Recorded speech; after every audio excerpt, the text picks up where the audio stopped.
Hello student, welcome back to my channel Samrat academy. Student, जितने बच्चे 27 फरवरी को गणित का पेपर देने वाले हैं, उनके लिए वीडियो सबसे ज्यादा इंपॉर्टेंट है मेरे प्यारे बच्चों।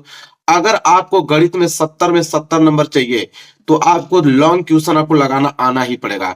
लॉन्ग क्वेश्चन तब तक नहीं लगा पाओगे मेरे प्यारे बच्चों, 70 नंबर कभी जिंदगी में आप लोगों को कंप्लीट नहीं होगा। एक वायरल पेपर है मेरे प्यारे बच्चों 2024 का, जो कि 27 फरवरी को आएगा। लेकिन दीर्घ प्रश्न मेरे प्यारे बच्चों में इसमें बताने वाला हूं, क्योंकि दीर्घ प्रश्न कोई नहीं बताता आप लोगों को। लेकिन मैं एकलौता ऐसा चैनल हूं जो कि 95% टारगेट लेके पूरा दीर्घोत्तरीय प्रश्न कराने वाला हूं इस बार। देखो, प्रश्न नंबर तीसरा से दीर्घोत्तरीय स्टार्ट हो रहा है। तीसरा, फिर इसके बाद तीसरा का अथवा हम लोग करेंगे। इसके बाद चौथा प्रश्न करेंगे। चौथा का इसके बाद अथवा हम प्रश्न करेंगे मेरे प्यार बच्चों। इसके बाद हम लोग पांचवा प्रश्न करेंगे। इसके बाद पांचवा का हम लोग अथवा करेंगे। मेरी गारंटी है मेरे प्यार बच्चों, दो प्रश्न यहां से, दो प्रश्न यहां से, दो प्रश्न यहां से। अगर आपने दीर्घोत्तरीय का 6 प्रश्न ये तैयार कर लिया तो समझ लो कि आप लोग दीर्घोत्तरीय के सारे क्वेश्चन करके आओगे। इतने ज्यादा ये इंपॉर्टेंट क्वेश्चन है मेरे प्यार बच्चों। आप लोग पढ़े लिखे हो, आप तैयारी कर रहे हो, आप कोचिंग किए हो, मेरे यहाँ से क्लास किए हो, आपको खुद इन क्वेश्चनों को जानकारी होगी। और मैं अपना पूरा अनुभव बता रहा हूँ, ये सारे क्वेश्चन आपके एग्जाम में बनने वाले हैं, कोई रोक नहीं सकता है। इसलिए मैं आप लोगों को दीर्घोत्तरीय बता रहा हूँ। कोई यूट्यूब चैनल पर दीर्घोत्तरीय आप लोगों को सोल्यूशन सहित स्टेप बाय स्टेप नहीं बता सकता है। वीडियो को लाइक कर देना, चैनल पर ना तो चैनल को जरूर सब्सक्राइब कर लेना। ये 6 क्वेश्चन आपके दिमाग में रटे होने चाहिए, बिल्कुल दिमाग में एकदम रटा होना चाहिए कि कोई भी क्वेश्चन दे दे 2 मिनट में इसको लगा लो आप। मेरे प्यारों बच्चों, मैं ज्यादा आप लोगों को इंतजार नहीं कराऊंगा, तुरंत क्वेश्चन की तरफ बढ़ूंगा। तीसरा प्रश्न है कि 2 अंकों की एक संख्या एवं उसके अंकों को उलटने पर बनी संख्या का योग जो है 66 है। यदि संख्या का अंकों का अंतर 2 हो तो संख्या ज्ञात कीजिए और ऐसी संख्याएं कितनी संभव है। मेरे प्यारों बच्चों, बहुत आसान तरीके से मैं आप लोगों को बताऊंगा, एक एक स्टेप करके, ताकि सारे बच्चों को आपको समझ में आ जाए। देखो, मैंने एक पेज ले लिया हल करने के लिए। कैसे हल करेंगे मेरे प्यारे बच्चों? देखो, सबसे पहले यहाँ पे आप लिखोगे हल, ठीक है। सबसे पहले यहाँ पे आप लिखोगे मेरे प्यारे बच्चों हल। इसके बाद देखो, कह रहा है कि 2 अंकों की एक संख्या में उसके अंकों को उलटने पर बनी संख्या के योग 66 है। सबसे पहले कोई अगर 2 अंकों की संख्या है मेरे प्यारे बच्चों, तो जाहिर सी बात उसमें एक इकाई का अंक होगा, एक दहाई का अंक होगा। होगा कि नहीं? बिल्कुल होगा। तो हम लोग मानेंगे कि माना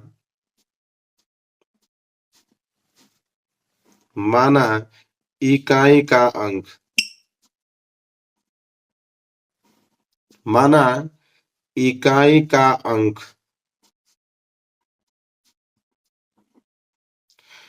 तो माना इकाई का अंक हमको मालूम नहीं है मेरे प्यारे बच्चों, तो हम लोग x मान लेंगे। इकाई का अंक नहीं मालूम तो हम लोग क्या मान लेंगे? x मान लेंगे। फिर लिखेंगे तथा दहाई का अंक, तथा दहाई का अंक। अब दहाई का अंक एक को हमने अगर x मान लिया तो दहाई के अंक को हम y मान लेंगे, सिंपल बात है। तो हम दहाई के अंक को हम लोग यहाँ पे y मान लेते हैं। इकाई का अंक x मान लिया, दहाई का अंक हमने y मान लिया। अब मेरे प्यारों बच्चों, अगर मैं वास्तविक रूप रूप देखूं इसका, वास्तविक रूप अगर हम इसका निकालें, वास्तविक रूप मतलब समझते हो? अभी मैं बताता हूँ। वास्तविक रूप का मतलब कि अगर इकाई का अंक x है और दहाई का अंक y है, तो इन दो अंकों से कौन संख्या बनेगी? तो संख्या कैसे बनती है कि दहाई में 10 का गुणा करते हैं और इकाई को जोड़ देते हैं, तभी तो संख्या बनती है। तो दहाई y है तो इसमें 10 का गुणा करोगे तो ये तो हो जाएगा आपका 10y, और प्लस इकाई आपका x है तो उसमें x जोड़ देंगे। अब ये आपका वास्तविक रूप बन गया। अब ये संख्या आपकी बन गई 10y प्लस x। कोष्टक में इसको कर दो पैक, वास्तविक रूप हो गया। इसके बाद देखो, कह रहा है कि 2 अंकों की एक संख्या उसके अंकों को पलटने पर बनी संख्या। अगर मैं अंक को पलट दूंगा तो संख्या कौन बनेगी? ठीक है, तो हम लोग लिखेंगे पलटने पर बनी संख्या। यहां से आप लिखिएगा कि पलटने पर बनी संख्या,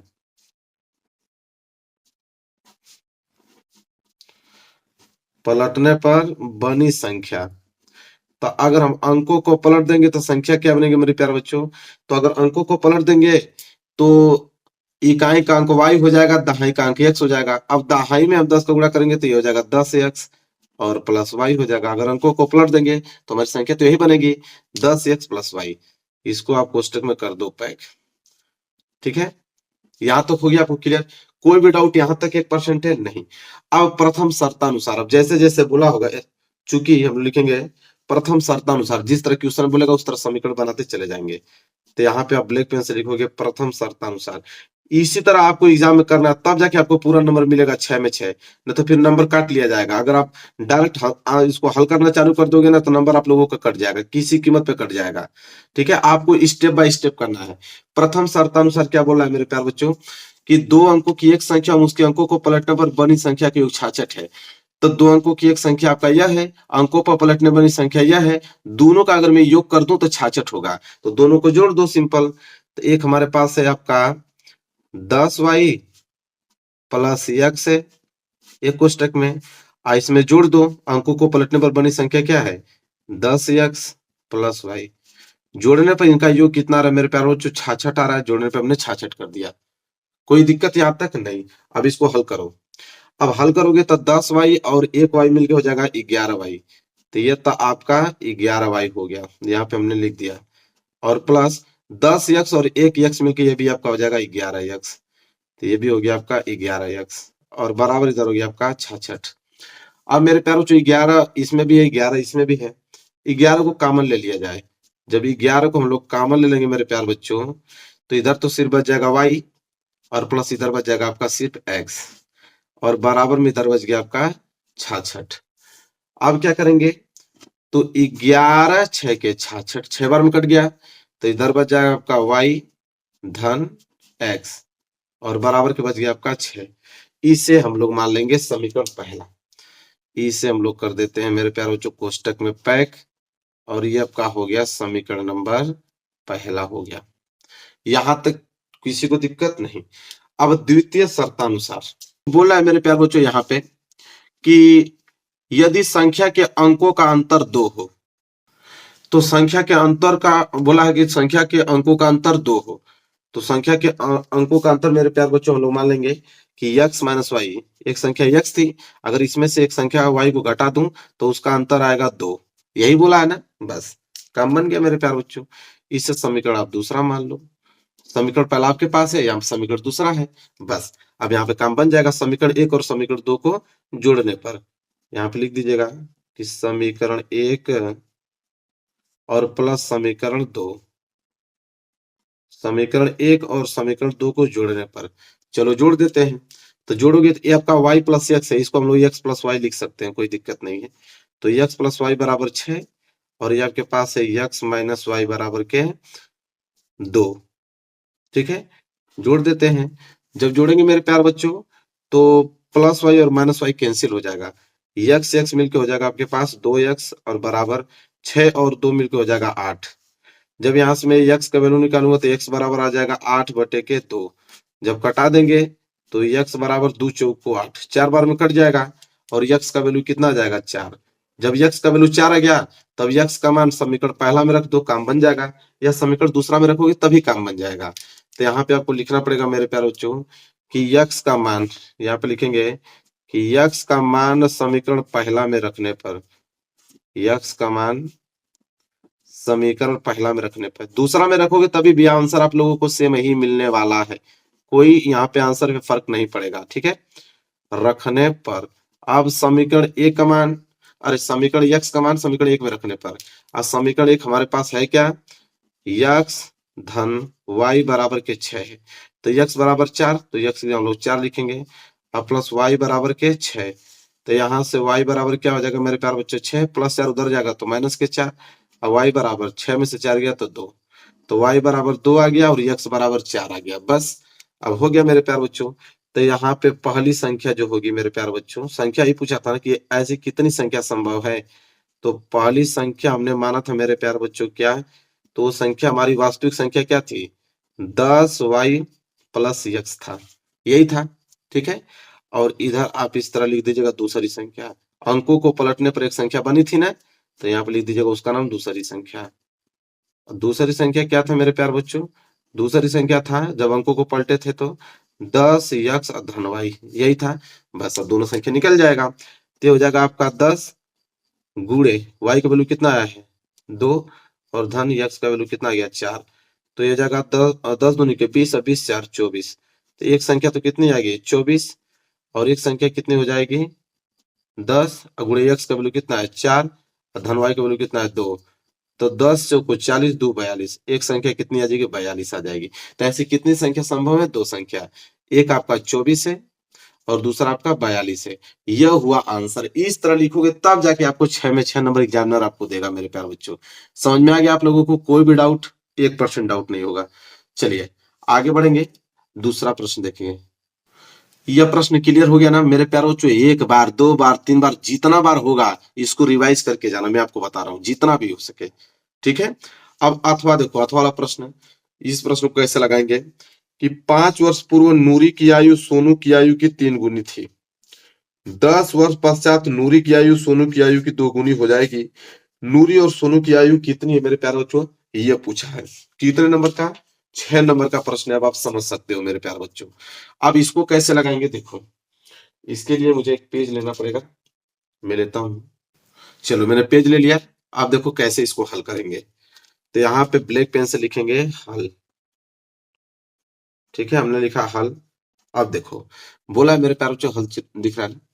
5 वर्ष पूर्व नूरी की आयु सोनू की आयु की 3 गुनी है। 10 वर्ष पश्चात नूरी की आयु सोनू की आयु की 2 गुनी हो जाएगी। नूरी और सोनू की आयु कितनी है?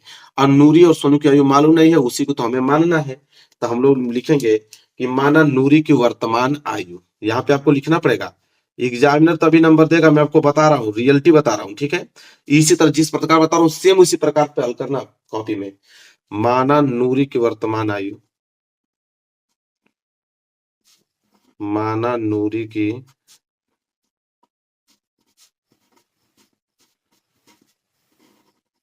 वर्तमान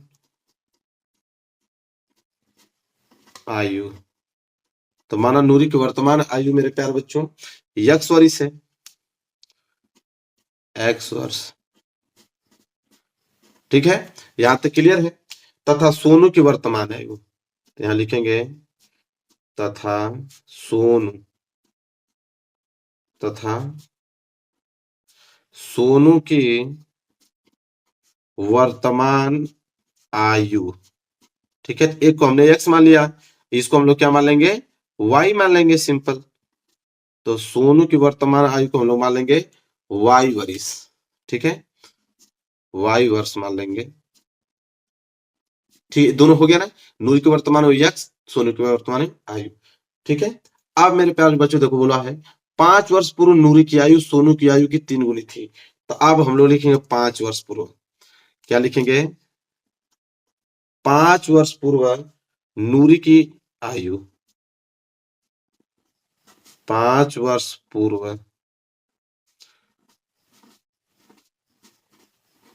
नूरी की आयु। तो 5 वर्ष पूर्व नूरी की आयु कितनी हो जाएगी? अच्छा आप ही बताओ कि इस समय अगर x वर्ष की है तो 5 वर्ष पूर्व कितनी हो जाएगी? x माइनस 5 वर्ष। और मैं आपको कहूं कि आप इस समय 20 वर्ष के हैं, 5 वर्ष पूर्व कितने वर्ष होंगे? तो 20 माइनस 5, इसी तरह करते हो तभी ना 15 वर्ष। तो 5 वर्ष पूर्व नूरी की आयु कितनी हो जाएगी मेरे प्यारे बच्चों?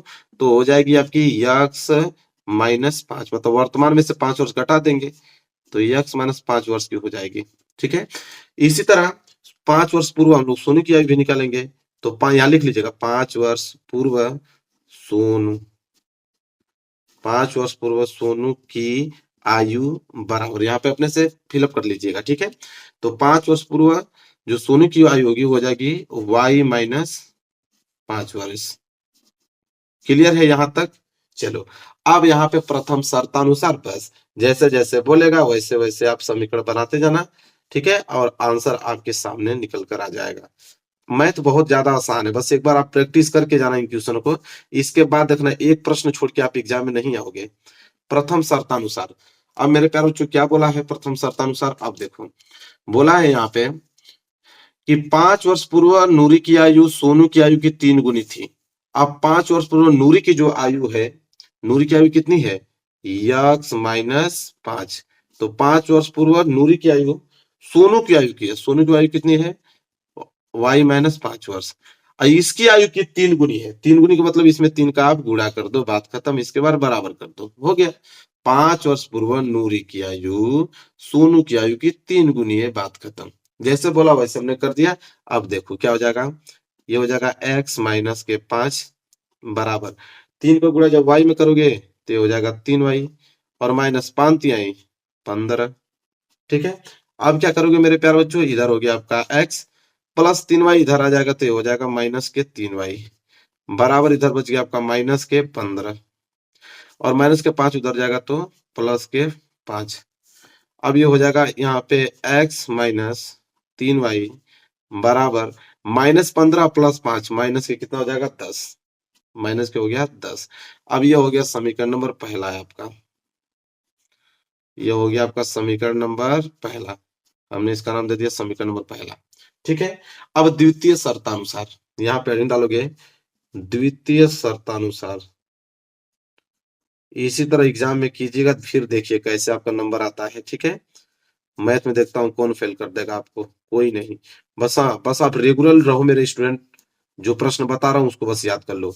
द्वितीय शर्तानुसार, अब द्वितीय शर्तानुसार पढ़ेंगे फिर से। कह रहा है कि 10 वर्ष पश्चात नूरी की आयु सोनू की आयु की 2 गुनी हो जाएगी।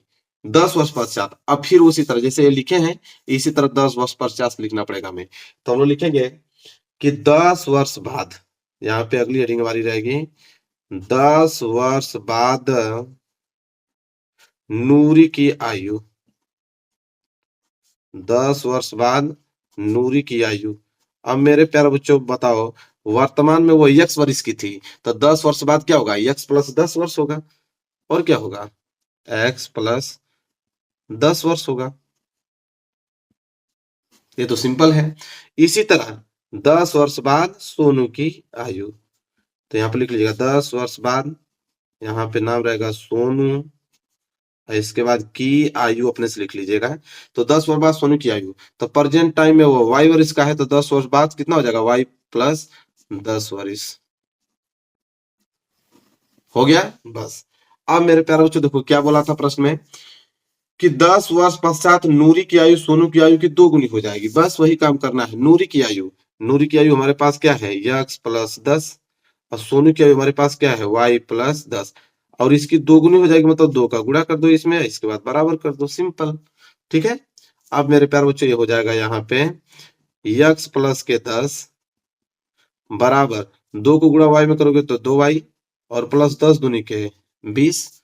इसके बाद यहाँ पे हो जाएगा आपका x, और प्लस 2y इधर आएगा तो हो जाएगा माइनस के 2y, बराबर इधर हो गया 20, प्लस के 10 उधर जाएगा तो माइनस के 10। अब हल करेंगे तो हो जाएगा आपका x माइनस 2y बराबर 20 में से 10 गया तो 10। इससे आप मान लो समीकरण नंबर दूसरा, ये हो गया आपका समीकरण नंबर दूसरा। और इधर आया था आपका समीकरण नंबर पहला, समीकरण पहला और समीकरण नंबर दूसरा। ठीक है, इसमें भी प्लस x है, इसमें भी प्लस x है, तो घटा दो समीकरण एक में से समीकरण दूसरा को घटाने पर। ठीक है, तो यहाँ पे लिख दीजिएगा कि समीकरण एक माइनस समीकरण दो, समीकरण एक में से हम घटा रहे हैं समीकरण दूसरा को, क्योंकि दोनों प्लस में है इसलिए घटाना पड़ेगा हमें। तो समीकरण एक माइनस समीकरण दो, समीकरण एक हमारे पास क्या है x माइनस 3y बराबर माइनस के 10। ठीक है, और दूसरा क्या है x माइनस 2y बराबर सिर्फ 10। ठीक है, जब इसको घटाएंगे तो घटाने पर चिन्ह चेंज हो जाता है, तो ये प्लस है तो माइनस, ये माइनस है तो प्लस, और ये प्लस है तो माइनस। इतना बात तो आपको भी जानकारी होगी। ठीक है, इसके बाद देखो प्लस एक्स और minus x cancel, minus 3y plus 2y घटेगा तो बचेगा सिर्फ माइनस के y, बराबर माइनस 10 मिलकर हो जाएगा माइनस के 20। अब माइनस माइनस जैसे काटोगे तो y बराबर 20, तो y बराबर तो क्या आ गया 20 वर्ष आ गया, y बराबर क्या आ गया 20 वर्ष। इसको यहाँ पे घेर दो अच्छे से कोष्टक से कि y बराबर भैया 20 वर्ष आ गया। अब y का मान उठाकर किसी भी समीकरण में रख दो, तुम y का मान उठाकर समीकरण एक में रख दो या दो में, तो यहाँ पे आपको लिखना पड़ेगा कि y का मान नीचे लिखना पड़ेगा, y का मान समीकरण दो में रखने पर, या समीकरण एक में भी रखोगे तो आंसर आपको मिल जाएगा। y का मान समीकरण दो में रखने पर,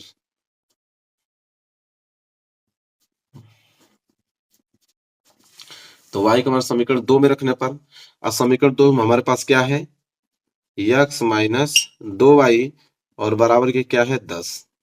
तब हल करोगे तो हो जाएगा x माइनस 2 गुणे y आ गया, y का वैल्यू क्या रखोगे 20, और बराबर के हो जाएगा ये आपका 10, तो हो जाएगा x माइनस 20 दूनी के 40, और बराबर इधर हो गया आपका 10। जब यक्स निकालोगे तो 10 और -40 उधर जाएगा तो प्लस के 40, तो ये हो जाएगा यक्स बराबर 40 और 10 कितना हो जाएगा 50। अब ये आ गया 50 वरिश, तो यक्स बराबर 50 वरिश और इधर y बराबर 20 वरिश। अब यहाँ पे नूरी और सोनी की आयु निकल गया, तो लिखोगे लास्ट में कैसे, इसलिए नूरी की आयु, इसलिए नूरी की जो आयु होगी मेरे प्यारे बच्चों, वो तो हो जाएगी आपको, नूरी की आयु को हमने क्या माना था, यक्स, तो ये हो जाएगा 50 वरिश, ठीक है। और सोनू की आयु को हमने y माना था, तो लिखेंगे सोनू की आयु, ठीक है, सोनू की वर्तमान आयु, तो सोनू की आयु को हमने y माना था, तो y बराबर 20 वरिश। बात खत्म। इस तरह लिखोगे तब जाके यह आंसर कहलाएगा, आपका एग्जामिनर पूरा का पूरा नंबर आपको देगा। इस तरह करोगे तब। समझ में आया आप लोगों को? तो यह होता है तरीका, ये नहीं कि जैसे मर्जी वैसे सॉल्व कर दोगे। चलिए, क्लियर हो गया ना अभी प्रश्न? कोई डाउट आपको? नहीं। अगला प्रश्न देखो, अगला प्रश्न, यहाँ दोनों प्रश्न हमने अच्छे तरीके से आप लोगों को करा दिया। अगला प्रश्न नंबर चौथा है, क्या है देखो। चौथा मेरे प्यारे बच्चों है कि एक बहुमंजिल भवन के शिखर से देखने पर एक 8 मीटर ऊंचे भवन के शिखर और तल के अवनमन कोण क्रमशः 30 डिग्री और 45 डिग्री है। बहुमंजिल भवन की ऊंचाई और दो भवनों के बीच की दूरी ज्ञात करना है। 6 नंबर का बहुत ज्यादा इंपॉर्टेंट प्रश्न है।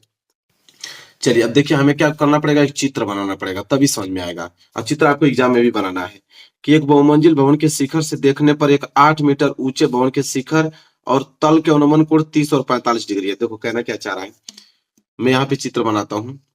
ये आपका जमीन है, धरती, ठीक है। अब मेरे प्यारे बच्चों, यहाँ पे एक बहुमंजिल भवन खड़ा है, ठीक है। ये बहुमंजिल, यहाँ पे इतना बड़ा भवन हमने खड़ा कर दिया, ठीक है। ये बहुमंजिल भवन हो गया। और एक आपका 8 मीटर ऊंचा भवन है, छोटा सा, जो कि इधर साइड है। इतना छोटा एक 8 मीटर ऊंचा भवन है, ठीक है। अब बोला है कि एक बहुमंजिल भवन के शिखर, शिखर मतलब बहुमंजिल भवन का शिखर यह है। कह रहा है कि शिखर से देखने पर एक 8 मीटर, ये 8 मीटर ऊंचा भवन, एक छोटा सा 8 मीटर ऊंचा भवन के शिखर और तल के अनुमान कोण 30 और 45 डिग्री। इसका शिखर और तल दोनों के यहाँ पे अनुमान कोण, ठीक है, दोनों के अनुमान कोण 30 और 45 डिग्री है, ठीक है। अब मेरे प्यारे बच्चों देखो कैसे करेंगे। अनुमान कोण मतलब कि नीचे से ऊपर देखने पर यहाँ पे मिलाएंगे यह वाला पोर्शन, और यहाँ पे मुझे क्षैतिज लाइन खींचना पड़ेगा, ठीक है। क्षैतिज लाइन यहाँ पे हम लोग क्या करेंगे, खींचेंगे, क्षैतिज लाइन है। तो यहाँ पे ये तो 30 अंश दिया हुआ है, और उसके यहाँ पे तल का अगर अनुमान कोण देखा जाए, तल का यहाँ पे अनुमान कोण अगर मैं देखूं यहाँ वाला साइड, तो यह 45 है, तो इसको हम बना देंगे 45 अंश। क्लियर है? कोई डाउट आप लोगों को? बिल्कुल नहीं होना चाहिए।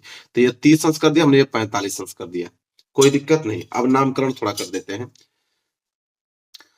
इसका नाम आप ए रख लो, इसका नाम आप बी रख लो, इसका नाम आप सी रख लो, इसका नाम आप डी रख लो, और इसका नाम ई रख लो।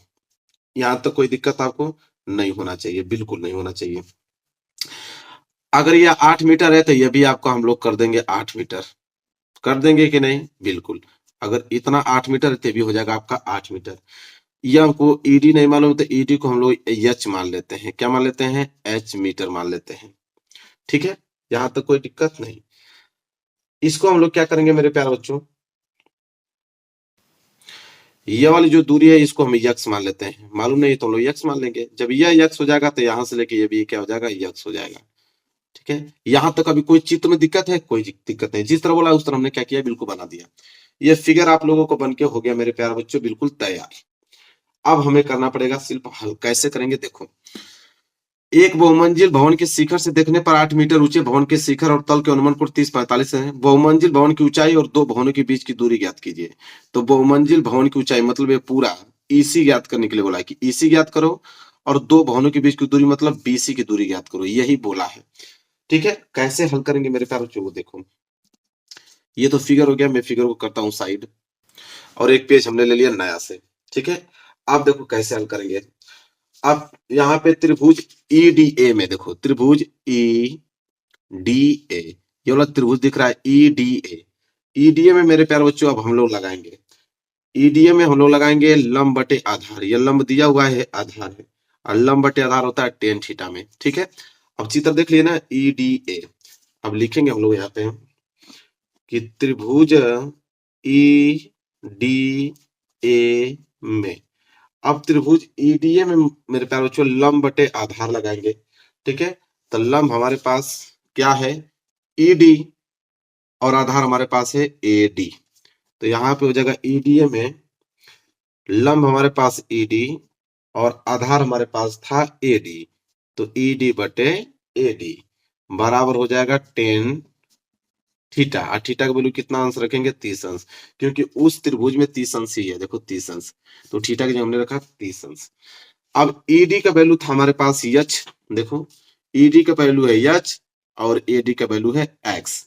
तो ईडी की जगह हम लोग रखेंगे मेरे प्यारे बच्चों यच, और एडी की जगह रखेंगे यहाँ पे एक्स, बराबर टेन 30 अंश का वैल्यू कितना होता है, 1/करनी में 3, तो ये हो जाएगा 1/करनी में 3। कोई डाउट यहाँ तक नहीं। यक्स को गुणा जब 1 में करोगे तो ये हो जाएगा आपका यक्स, बराबर करनी में 3 को गुणा यच में करोगे तो ये हो जाएगा यच करनी में 3। बस सिंपल, कितना देखो कितना बढ़िया तरीके से समीकरण नंबर 1 यहाँ बन के हो गया तैयार, बिल्कुल बिना सोचे समझे। कितना अच्छा सा है समीकरण, पहला हमने कर दिया बिल्कुल तैयार। अब मेरे प्यारे बच्चों ईसीबी में, अब बड़ा वाला में आइए, ई सी बी, बड़े वाले त्रिभुज में जिसमें 45 अंश कोण है, इसमें भी लंब बटे आधार लगाएंगे टेन थीटा। लंब हमारे पास है ईसी, आधार हमारे पास है बीसी। आप देखो कैसे लिखेंगे, नीचे से लिखेंगे।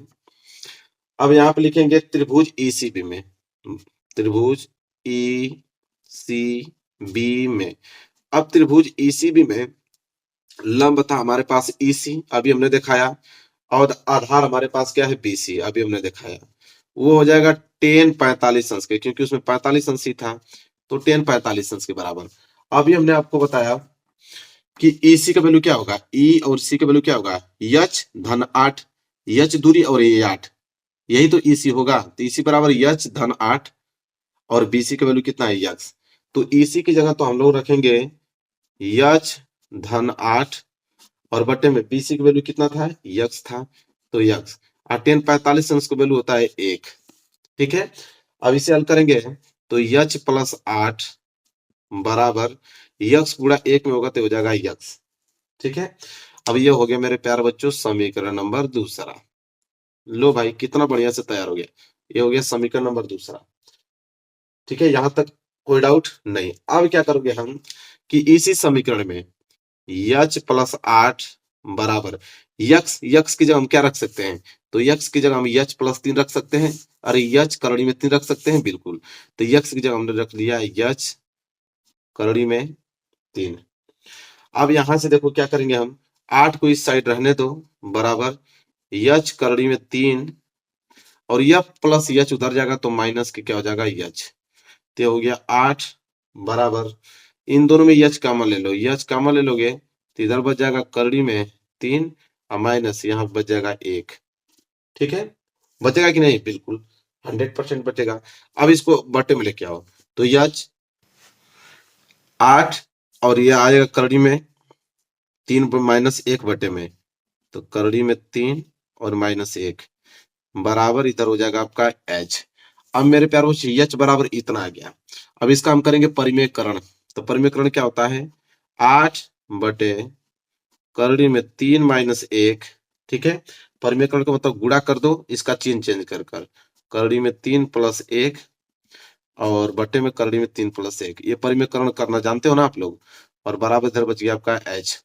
परिमेयकरण करोगे मेरे प्यार बच्चों, तो अब यहाँ पे 8 गुणा इसमें हो जाएगा तो हो जाएगा आपका 8 कोष्टक में करड़ी में 3 धन 1, गुणा करोगे तो ये आएगा। अब बटे में ये आपका देखो a माइनस बी और a प्लस बी, फार्मूला क्या होता है ए स्क्वायर माइनस बी स्क्वायर, तो ए स्क्वायर मतलब कि करड़ी में 3 का स्क्वायर और माइनस बी स्क्वायर मतलब कि ए का स्क्वायर, बी हमारे पास 1 है तो ए का स्क्वायर, और बराबर इधर बच गया आपका एच।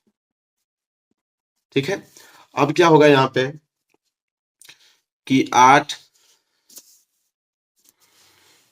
और करड़ी में 3 माइनस अरे 3 प्लस 1 और बटे में करड़ी में 3 का स्क्वायर करोगे तो 3 और माइनस 1 का स्क्वायर करोगे तो 1।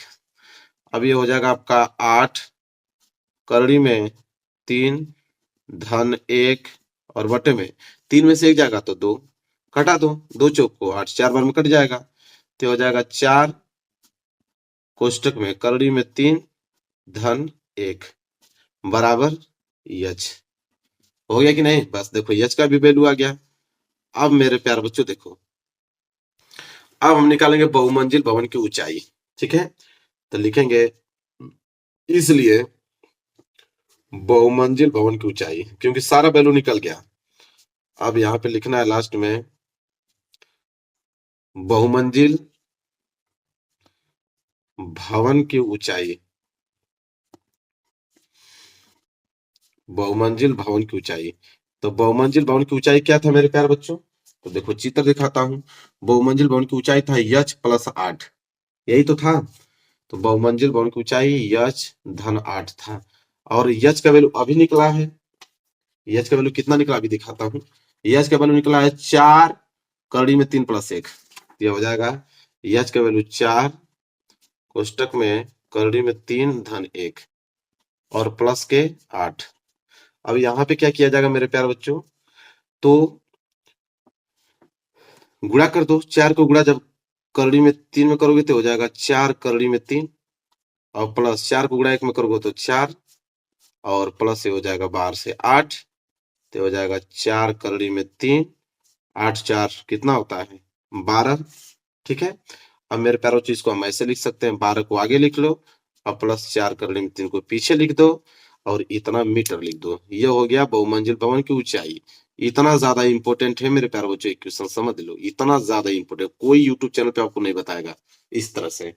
ठीक है, और मेरे प्यारे बच्चों यहाँ पे समीकरण 1 से, ठीक है, यहाँ पे एक चीज लिखना है, समीकरण 1 से देखा जाए तो समीकरण 1 से हमें देखने से ये मिलेगा। समीकरण 1 में दिखाता हूं आपको। समीकरण 1 हमारे पास क्या था? यक्स बराबर यच करड़ी में 3, तो यहाँ पे लिखेंगे समीकरण 1 से x बराबर यच करड़ी में 3, यही तो था। तो इससे हमें क्या मालूम चलेगा कि यहाँ पे यक्स बराबर यच, यच का वैल्यू कितना आया था? तो यच का वैल्यू मेरे प्यारे बच्चों 4 और करड़ी में 3 धन 1, यही तो आया था, और गुणे यह करड़ी में 3 रख लो इस तरह। तो यच की जगह हमने इसका वैल्यू रख लिया, करड़ी में 3। जब इसे हल करोगे तो मेरे प्यारे बच्चों क्या आ जाएगा यहाँ पे कि 4 और कोष्टक में करड़ी में 3 धन 1 और गुणा कटा दोगे साइन तो इतना आ जाएगा। ठीक है, अब दो भवनों के बीच की दूरी पूछा था ना। अब देखो दो भवनों के बीच की दूरी, दो भवनों के बीच की दूरी, तो दो भवनों के बीच की दूरी क्या होगा अभी मैं चित्र में दिखाता हूं। तो दो भवनों के बीच की दूरी था मेरे प्यारे बच्चों, तो दो भवनों के बीच की दूरी क्या था? बीसी। अब बीसी जो है वो यक्स है, तो दो भवनों के बीच की दूरी बीसी था। अब बीसी हमारे पास यक्स है, ठीक है, और यक्स का वैल्यू इतना ही आया है। तो इसे हल करोगे तो कैसे हल करोगे? देखो 4 और करड़ी में 3 धन 1 और गुणे में क्या था? करड़ी में 3 ना, देखो कैसे हल करोगे, 4 करड़ी में 3 गुणा करड़ी में 3 करोगे तो ये 3 आ जाएगा। अब प्लस करड़ी में 3 गुणा 1 में करोगे तो ये जाएगा करड़ी में 3। अब इसका गुणा करोगे तो 4 3 12, अब प्लस 4 करड़ी में 3 गुणा करोगे तो 4 करड़ी में 3 आ जाएगा। बात खत्म। इतना मीटर दो भवनों के बीच की दूरी आ गया। तो दो भवनों के बीच की दूरी भी हमने ज्ञात कर लिया और बहुमंजिल भवन की ऊंचाई भी हमने ज्ञात कर लिया। यह है तरीका मेरे ख्याल 6 नंबर लाना है तो इतना बड़ा बड़ा क्वेश्चन ऐसे सॉल्व करना पड़ेगा, तब जाके आपको नंबर मिलेगा। समझ में आया? चलिए अगला क्वेश्चन देखते हैं। चलिए अगला प्रश्न देखो। अगला प्रश्न मेरे प्यारों जो बहुत ज्यादा इंपॉर्टेंट है, कह रहा है कि भूमि के एक बिंदु P से एक 10 मीटर ऊंचे भवन के शिखर का उन्नयन कोण जो है 30 अंश है और भवन के शिखर पर एक ध्वज को लहराया गया है और P से ध्वज के शिखर का उन्नयन कोण 45 अंश है। ध्वज दंड की लंबाई और बिंदु P से भवनों के बीच की दूरी ज्ञात कीजिए और कर्ण में 3 का वैल्यू 1.732 ले सकते हो। बहुत ज्यादा इंपॉर्टेंट मेरे प्यारे बच्चों, बहुत ही ज्यादा इंपॉर्टेंट है। इसके लिए भी हमें एक डायग्राम बनाना पड़ेगा, जिस तरह मैंने अगला क्वेश्चन में डायग्राम बनाया था। ठीक है, चलो बनाते हैं डायग्राम। क्या बोला है कि भूमि के बिंदु P से 10 मीटर ऊंचे भवन के शिखर का उन्नयन कोण 30 अंश है। सबसे पहले तो हमें एक वही बनाना पड़ेगा मेरे प्यारे बच्चों, पहले भूमि बनाना पड़ेगा। एक हमने धरती बना लिया, ठीक है।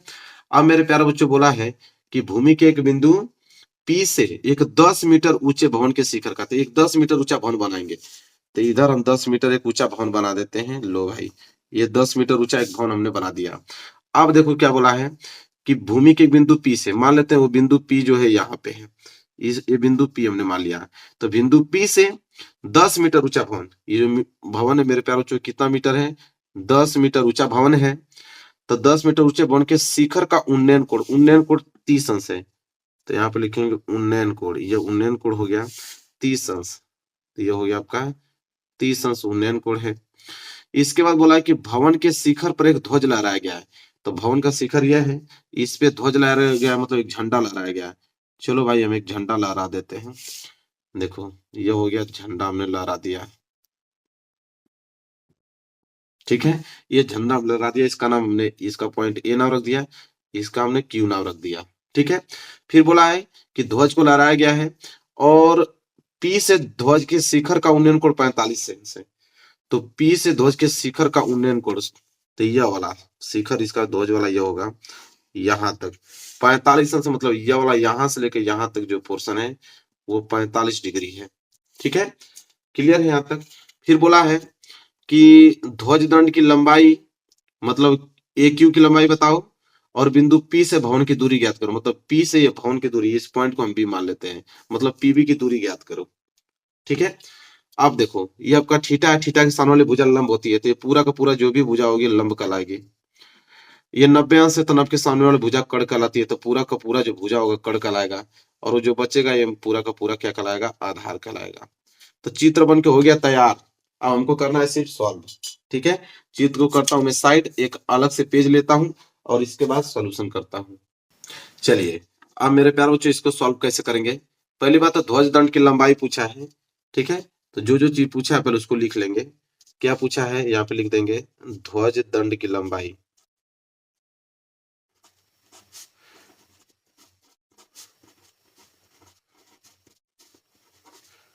ध्वज दंड की लंबाई मेरे प्यारे बच्चों पूछा है। अब ध्वज दंड की लंबाई कितना है, यहाँ पे चित्र में दिखाता हूँ तब समझ में आ जाएगा। ए क्यू था, ध्वज दंड की लंबाई मतलब ए क्यू। तो हमने यहाँ पे ध्वज दंड की लंबाई ए क्यू बराबर क्वेश्चन मार्क के पूछा हुआ है। और बिंदु P से भवन की दूरी पूछा था ना, तो यहाँ लिख लेंगे कि बिंदु P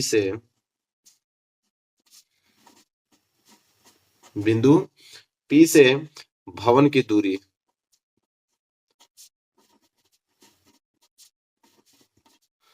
तो बिंदु P से भवन की दूरी का मतलब मेरे प्यारे बच्चों देखो PB की दूरी, P और B की दूरी। तो यहाँ पे हो जाएगा PB की दूरी हमसे पूछा है, PB बराबर क्वेश्चन मार्क। ये दो चीज हमसे पूछा हुआ है मेरे प्यारे बच्चों। अब हम डायरेक्ट चलेंगे त्रिभुज किस में, PBA में, त्रिभुज PBA में। अब मैं चित्र दिखाता हूँ आपको। त्रिभुज PBA का मतलब PBA छोटा वाला त्रिभुज, PBA इस वाले त्रिभुज में जिसमें कोण 30 अंश है उसमें जा रहे हैं। तो लंब दिया हुआ है, आधार दिया है, टेन थीटा लगाएंगे काम बन जाएगा। तो त्रिभुज PBA में हम लोग लिखेंगे कि 10P, तो 10P बराबर कितना अंश हो जाएगा, लंब बटे आधार। लंब हो जाएगा हमारे पास AB, आधार हो जाएगा PB। तो यहाँ पे लंब AB और आधार PB। तो अब यहाँ हो जाएगा 10P मतलब 30 अंश था उसमें, तो 30 अंश बराबर AB का वैल्यू कितना है, 10 मीटर भवन था और PB की दूरी हमको मालूम नहीं है, तो PB की दूरी हम PB रहने देते हैं, बात खत्म। अब 30 अंश का वैल्यू होता है 1 करड़ी में 3, तो हो जाएगा 1 बटे करड़ी में 3 बराबर ये हो जाएगा 10 और बटे PB तो हमको निकालना है। तो PB को गुणा 1 में करोगे तो हो जाएगा PB बराबर 10 को गुणा करड़ी में 3 करोगे तो हो जाएगा आपका 10 करड़ी में 3 इतना मीटर। तो भाई यहाँ से बिंदु P से भवन की दूरी तो निकल गया, पी का वैल्यू कितना 10 करनी में 3 निकल गया, बात खत्म। बिंदु P से भवन की दूरी तो निकल गया, पीबी बराबर 10 करनी में 3 मीटर। ठीक है, अब हम क्या करेंगे, अगले त्रिभुज में जाएंगे, बड़े वाला में। कौन सा त्रिभुज? क्यू बी पी में। अभी मैं चित्र दिखाता हूँ, समझ में आ जाएगा। क्यू बी पी में मतलब क्यू बी पी बड़े वाला त्रिभुज में, जिसमें थीटा जो है 45 अंश है, तो लंब बटे आधार, फिर वही फॉर्मूला लगेगा 10 वाला। तो यहाँ पे लिखेंगे 10p, तो 10p बराबर लंब।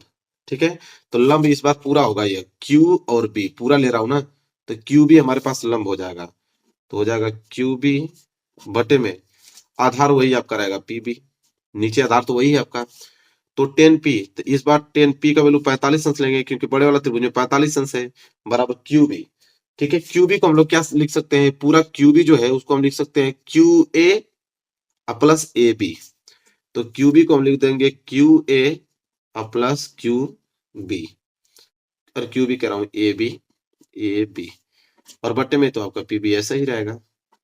यहां तक क्लियर है? कोई डाउट आपको नहीं होना चाहिए। 10 45 का वैल्यू कितना होता है? 1, तो 10 45 का वैल्यू 1 बराबर क्यू ए। ठीक है, तो यहाँ पे क्यू ए हमको वैल्यू मालूम नहीं है, तो क्यू ए को क्यू ए छोड़ देंगे, और प्लस ए बी का वैल्यू हमको मालूम है, ए बी का वैल्यू 10 है, तो ए बी का वैल्यू यहाँ पे लिखेंगे 10।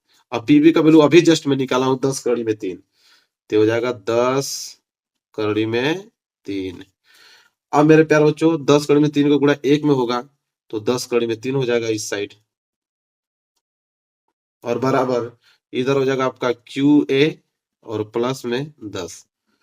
ठीक है, अब क्या करेंगे मेरे प्यारे बच्चों कि 10 कड़ी में 3 प्लस 10 इधर आएगा तो माइनस के 10, इधर बच जाएगा क्यू ए। अब यहाँ 10 कॉमन ले लो। ठीक है, 10 कॉमन लेने क्या जरूरत है, कड़ी में 3 का वैल्यू हमको दिया था 10 गुणे कड़ी में 3। क्वेश्चन में ही बोला था कि देखो, क्वेश्चन दिखा दे, क्वेश्चन में ही बोला था कड़ी में 3 का वैल्यू 1.732 ले सकते हो, तो हम लोग ले लेंगे। करना क्या है, तो कड़ी में 3 का वैल्यू हम लोग ले लेंगे यहाँ पे 1.732 और माइनस 10 बराबर क्यू ए। ठीक है, जब इसे हल करेंगे मेरे प्यारे बच्चों 10 गुणा इतना में करेंगे, ठीक है, तो ये हो जाएगा क्यू ए बराबर, अब मैं इस साइड इस लिख रहा हूँ, क्यू ए बराबर 10 गुणा इसमें करो तो 10 इधर चला जाएगा, तो हो जाएगा 17.32 और माइनस के 10। ठीक है, तो क्यू ए बराबर मेरे प्यारे बच्चों कितना आ जाएगा, यहाँ पे जब घटा दोगे तो 7.32 मीटर। तो इतना मीटर क्यू ए का वैल्यू आ जाएगा। क्यू ए मतलब ध्वज दंड की लंबाई। ठीक है, तो ध्वज दंड की लंबाई कितना आ गया, 7.32 मीटर। बस ये हो गया आंसर। समझ में आया? और दो भवनों के बीच की दूरी हो गया 10 कड़ी में 3 मीटर। इस तरह लिखोगे तब ना नंबर आपको मिलेगा 6 नंबर। ठीक है, क्लियर है? कोई डाउट आप लोगों को नहीं होना चाहिए। चलिए इसको मैं साइड करता हूं, अगला प्रश्न देखते हैं। प्रश्न नंबर यहाँ पे 5वां वाला।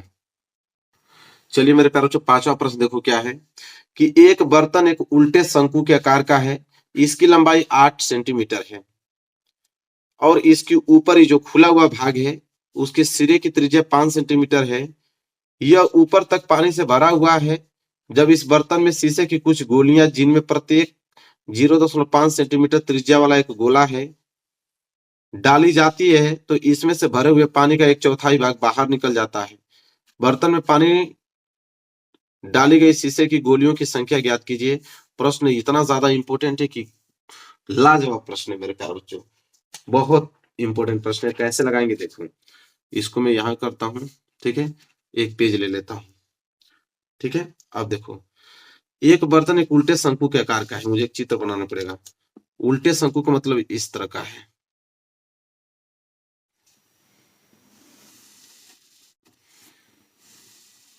ठीक है, उल्टे शंकु का हो गया। तो यहाँ बोला है, मैं और छोटा कर देता हूं ताकि दिखे आप लोगों को, कि एक बर्तन एक उल्टे शंकु का आकार है, इसकी ऊंचाई 8 सेंटीमीटर है। ऊंचाई 8 सेंटीमीटर मतलब यहां से लेकर यहां तक, ये जो पूरी ऊंचाई की अगर हम बात करें तो 8 सेंटीमीटर इसका ऊंचाई दिया हुआ है मेरे प्यारे बच्चों। इसके बाद बोला है, और इसके ऊपरी खुला हुआ भाग, सिरे की त्रिज्या 5 सेंटीमीटर है। ये जो खुला हुआ भाग है, अगर मैं इसकी त्रिज्या बात करूं तो यहां से लेकर त्रिज्या है, तो आर बराबर कितना है, 5 सेंटीमीटर त्रिज्या दिया हुआ है। इसके बाद क्या बोला है, यह ऊपर तक पानी से भरा हुआ है, मतलब पूरा का पूरा पानी भरा हुआ है। इस बर्तन में शीशे की कुछ गोलियां हैं, जिनका प्रत्येक का 0.5 सेंटीमीटर त्रिज्या वाला एक गोला है। इसमें छोटी छोटी गोले की गोलियां भरी गई हैं, शीशे की गोलियां इस तरह, ठीक है। इसमें गोले की शीशे की गोलियां भरी हुई हैं, और इसका जो गोले का त्रिज्या है वो है आर बराबर 0.5 सेंटीमीटर। समझ में आया आप लोगों को? ठीक। इसके बाद बोला है कि इसमें, मतलब उसको डाला गया है, इसमें से पानी, भरे हुए पानी का 1/4 भाग बाहर निकल जाता है। मतलब उस गोलियों को डालते हैं तो भरा हुआ पानी उसका 1/4 भाग बाहर निकल जाता है। तो बर्तन में डाले गए शीशे की गोलियों की संख्या, कितनी गोली हमने डाला है कि पानी का 1/4 भाग बाहर निकल गया है, गोलियों की संख्या बताओ, ये पूछ रहा है। कैसे लगाएंगे देखो, लिखेंगे कि माना, क्या लिखेंगे, माना शंकु की त्रिज्या, ठीक है, माना शंकु की त्रिज्या। तो माना शंकु की त्रिज्या कैपिटल आर मान लेते हैं। शंकु की त्रिज्या को हमने कैपिटल आर मान लिया, क्योंकि यहाँ पे दो त्रिज्या है, तो इसको मैंने कैपिटल आर मान लिया, इसको स्मॉल आर मान लेंगे। तो माना शंकु की त्रिज्या कैपिटल आर।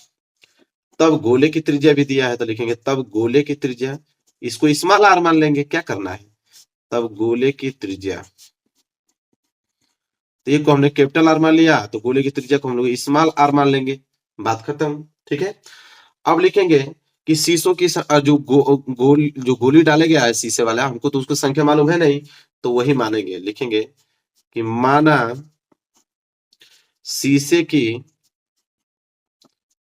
माना शीशे की यन गोलियां, माना शीशे की यन गोलियों शंकु में है। मतलब हमने मान लिया कि टोटल यन गोलियां जो है शंकु में डाला गया है, क्योंकि हमको वही निकालना है, हमको मालूम नहीं, तो यन मान लिया हमने, यन गोलियां शंकु में है। अब देखो शीशे की गोलियों का जो आयतन होगा, शीशे की जितनी गोलियां इसमें डाली गई हो, जितना उसका आयतन होगा उतना ही बाहर पानी निकला होगा। तो जितना बाहर पानी निकला होगा उसका आयतन और शीशे की गोलियों का आयतन बराबर होगा कि नहीं? बिल्कुल बराबर होगा। तो हम लोग लिखेंगे शीशे की गोलियां, शीशे की गोलियों, आपको लिखना पड़ेगा इस तरह, तब ना आंसर मिलेगा आपको पूरा पूरा। शीशे की गोलियों का आयतन, शीशे की गोलियों का आयतन बराबर हो जाएगा बाहर निकले हुए, बाहर निकले हुए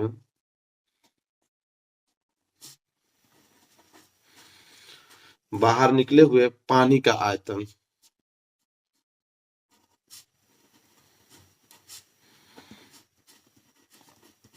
बाहर निकले हुए पानी के आयतन के बराबर होगा। ठीक है, अब देखो कैसे लगाएंगे। तो हमने माना टोटल संख्या कितनी है, एन गोलियां हैं, और एन गोलियां गुणे एक गोली का आयतन, एक गोली का आयतन, गोली में बड़ी का मात्रा होगा, सही कर लीजिएगा, एक गोली का आयतन बराबर जो होगा वो हो जाएगा 1/4 भाग निकला है पानी, उसमें बोला है कि 1/4 भाग निकला है, ठीक है, वो भी किसके, शंकु के आयतन का, पूरे शंकु का आयतन है, इसमें 1/4 भाग निकल गया, तो 1/4 गुणे शंकु का आयतन, शंकु का आयतन, ठीक है। चलिए अब क्या करेंगे, ये हो जाएगा आपका एन गुणे गोली का आयतन। तो गोली आपका क्या है, यहाँ पे गोला है, तो गोले का आयतन क्या होता है, 4/3 पाई आर क्यूब बराबर 1/4 शंकु का आयतन, शंकु का आयतन होता है 1/3 पाई कैपिटल आर स्क्वायर है, क्योंकि शंकु के त्रिज्या हमने कैपिटल आर माना था, ठीक है, यहां तक हो गया। अब मेरे प्यारे बच्चों देखो, यहाँ पे क्या हो जाएगा कि 3 से 3 कैंसिल, यह 3 से नीचे 3 कैंसिल, इस पाई से यह पाई कैंसिल, बच जाएगा इधर आपका 4, इधर बच गया एन, इधर स्मॉल आर क्यूब, ठीक है, बराबर इधर कैपिटल आर स्क्वायर एच, और बटे में बच गया 4, ठीक है। अब गुणा कर लो, तो 4 चौको 16, तो 16 गुणे एन और स्मॉल आर क्यूब बराबर इधर आर स्क्वायर एच बच गया। अब यहाँ पे हल करेंगे तो हो जाएगा आपका 16 गुणे n हमको निकालना है। और ये स्मॉल आर मतलब जो या शीशे की गोलियां उसका त्रिज्या है जो कि 0.5 था, तो 0.5 गुणे 0.5 गुणे 0.5 और बराबर यह शंकु की त्रिज्या है जो कि 5 सेंटीमीटर था, तो 5 गुणे 5 और यच हमको दिया था 8, तो यच की जगह हम 8 रख देंगे। जब इसको हल करेंगे मेरे प्यारे बच्चों तो कितना हो जाएगा, पहली बात तो इसको कटा दो, 8 दूनी के 16 दो बार में कट जाएगा, तो ये हो गया आपका 2 गुणे n गुणे 0.5 को हटाओगे तो हो जाएगा 5/10, इसको 10 में हटाओगे तो ये भी हो जाएगा 5/10, इसको हटाओगे तो ये भी हो जाएगा 5/10 और इधर बच गया आपका 5 गुणे 5। तो पहले एक 5 दो 5 दो 5 से तो ये दो 5 कैंसिल हो जाएगा, फिर 2 से घटाओगे तो 2 5 10 और इस 5 से ये 5 कैंसिल हो जाएगा। ठीक है, अब मेरे प्यारे बच्चों बच गया n और नीचे 10 दहा में 100। ठीक है, अब बराबर इधर कुछ नहीं बचा तो इधर एक बचा, तो यहाँ n बराबर क्या हो जाएगा 100। n हमने गोलियों की संख्या ही माना था, तो गोलियों की संख्या कितना आ गया 100 आ गया, यही हो गया आपका आंसर। समझ में आया आप लोगों को? कोई भी डाउट है 1% डाउट होगा तो बता लेना। क्लियर है कि नहीं आप लोगों को? बिल्कुल। चलिए मेरे प्यार बच्चों अब आइए अगला प्रश्न देखो, ये वाला अगला प्रश्न क्या बोल रहा है। अगला प्रश्न देखिए, कह रहा है कि एक गोलाकार कांच के बर्तन की एक बेलन के आकार की गर्दन है जिसकी लंबाई 8 सेंटीमीटर है और व्यास जो है 2 सेंटीमीटर है, जबकि गोलाकार भाग का व्यास जो है 8.5 सेंटीमीटर है। इसमें भरे जा सकने वाली पानी की मात्रा माप कर एक बच्चे ने यह ज्ञात किया कि इस बर्तन का आयतन 345 वर्ग सेंटीमीटर है। जांच कीजिए कि उस बच्चे का उत्तर सही है या नहीं, यह मानते हुए कि उपरोक्त मापन आंतरिक मापन पाई का वैल्यू आप 3.14 रख सकते हो। अब मेरे प्यारे बच्चों देखो ये भी प्रश्न बहुत ही ज्यादा इंपॉर्टेंट है। अब बोला है मेरे प्यारे बच्चों की एक गोलाकार कांच के बर्तन की एक बेलन के आकार की गर्दन है। ठीक है, अब देखो गोलाकार कांच के बर्तन की एक बेलन के आकार का गर्दन है, तो उसके किस तरह चित्र बनेगा, ये हो गया गर्दन जो कि बेलन के आकार का है और कांच जो है गोलाकार है, तो हमने इस तरह बना दिया, चित्र सेम यही बनेगा। इसके बाद बोला है इसमें कि जिसकी लंबाई 8 सेंटीमीटर है। ठीक है, तो ये जो गर्दनिया है इसकी लंबाई 8 सेंटीमीटर है, यहां से लेके यहां तक 8 सेंटीमीटर ये गर्दन की लंबाई हो गया। फिर बोला और व्यास 2 सेंटीमीटर है, व्यास की मतलब यहां से लेके यहां तक पूरा व्यास होता है, तो डी बराबर दिया है 2 सेंटीमीटर, व्यास हमको 2 सेंटीमीटर दिया है। और क्या बोला है कि जबकि गोलाकार भाग का व्यास जो है 8.5 सेंटीमीटर, ये गोलाकार है यहां से लेकर यहां तक इसका व्यास होगा जो कि 8.5 सेंटीमीटर दिया हुआ है। इसके बाद बोला इसमें पानी भरा जा सकने वाली पानी की मात्रा माप कर एक बच्चे ने यह ज्ञात किया कि इस बर्तन का आयतन 345 वर्ग सेंटीमीटर है। जांच कीजिए कि उस बच्चे का उत्तर सही है या नहीं। चलिए ठीक है, कोई नहीं, अभी जांच कर लेते हैं हम लोग। आप कैसे हल करेंगे देखो, चित्र बन गया। हम लिखेंगे माना गोले की त्रिज्या, यहाँ लिखेंगे कि माना गोले की त्रिज्या,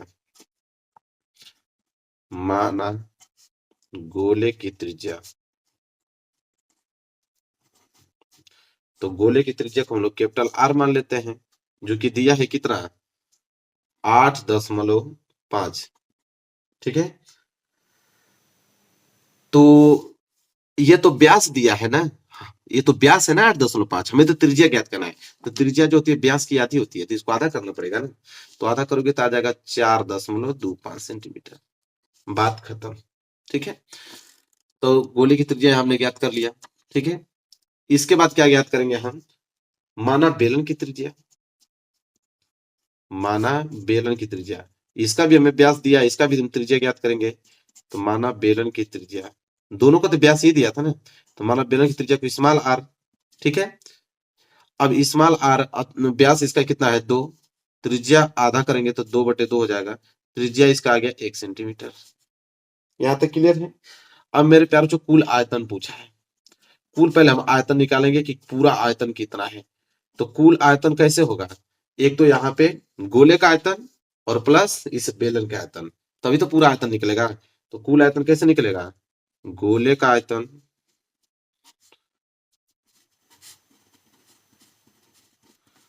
गोले का आयतन और धन यहाँ पे बेलन का आयतन, बेलन का आयतन, तब तो जाके टोटल पूरा आयतन निकलेगा। तो यहाँ पे गोले का आयतन प्लस बेलन के आयतन। अब मेरे प्यारों जो गोले का आयतन जो होता है वो कितना होता है 4/3 पाई आर क्यूब, और बेलन का आयतन पाई आर स्क्वायर एच, यही तो होता है। अब मेरे प्यारे बच्चों क्या करेंगे, पाई दोनों में पाई को कॉमन ले लो। पाई जब कॉमन ले लोगे तो कोष्टक में बच जाएगा आपका 4/3 आर क्यूब और धन आर स्क्वायर एच बच जाएगा। अब पाई का वैल्यू हमको बोला था कि 3.14 ले सकते हो, तो पाई का वैल्यू हमने 3.14 ले लिया। कोष्टक में हो जाएगा आपका 4/3 और आर जो वैल्यू हमारा दिया था वो आर वैल्यू किसका है 4.25, क्योंकि गोले की त्रिज्या है तो 4.25 3 का क्यूब हो जाएगा आ प्लस स्मॉल आर जो था हमने बेलन का त्रिज्या माना था जो कि 1 आया था, तो 1 का स्क्वायर और गुणे एच कितना था मेरे प्यारे बच्चों 8 था, तो एच को हमने 8 मान लिया। अब इसको हल करोगे तो ये आ जाएगा 3.14, ठीक है। अब जब मेरे प्यारे बच्चों इतना पोर्शन के जो आप हल करोगे तो ये आ जाएगा 110.35, ठीक है। और जब मल्टीप्लाई करोगे इसका तो आ जाएगा 346.51 सेंटीमीटर क्यूब, क्योंकि आप आयतन निकाल रहे हो। अब मेरे प्यारे बच्चों ये हो गया आंसर, अब तब जाके आपको 6 नंबर मिलेगा। समझ में आया। अब मेरे प्यारे बच्चों आप बताओ 6 प्रश्न हमने 6 नंबर का कराया, 1 घंटे से पार वीडियो बन गया। अगर ये इस वीडियो को अपने पूरा इस क्वेश्चन को तैयार कर लिया, दीर्घ उत्तरी में एक प्रश्न छोड़ के नहीं आओगे, बता दे रहा हूँ, सारे के सारे प्रश्न करके चले आओगे। तो मेरे प्यारे बच्चों वीडियो को लाइक कर देना, चैनल पे न हो तो चैनल को जरूर सब्सक्राइब कर लेना और मिलेंगे एक प्यारे से नेक्स्ट वीडियो में, तब तक के लिए धन्यवाद।